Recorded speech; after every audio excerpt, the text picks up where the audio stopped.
ఆధ్వర్యంలో శ్రీ జగన్నాథుని రథయాత్ర వైభవంగా సాగింది. మంగళగిరి బస్టాండ్ వద్ద నుంచి ప్రారంభమైన ఈ కార్యక్రమానికి మంత్రి నారాయణ లోకేష్ ముఖ్య అతిథిగా హాజరయ్యారు. శ్రీ జగన్నాథుడు, బలరాముడు, సుభద్రాల విగ్రహాలకు తొలుత హారతి ఇచ్చిన లోకేష్ అనంతరం రథాన్ని లాగి కార్యక్రమాన్ని ప్రారంభించారు. పరిసర ప్రాంతాల నుంచి తరలివచ్చిన భక్తులు జై జగన్నాథ, హరే కృష్ణ, హరే రామ అంటూ నినాదాలతో హోరెత్తిచ్చారు. భక్తులు దారి పొడవునా శ్రీ జగన్నాథుని రథం ముందు పాటలు పాడుతూ సంప్రదాయ నృత్యాలు చేస్తూ ఆనంద పారవస్యంలో మునిగిపోయారు.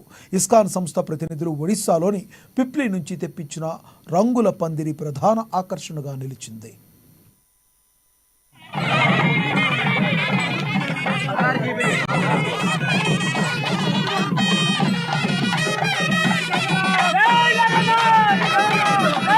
ప్రెసిడెంట్ గారు, విశాఖ మంగళగిరి ప్రెసిడెంట్ గారు, చిలపల్లి శ్రీనివాస్ గారు, ఇది కొంచెం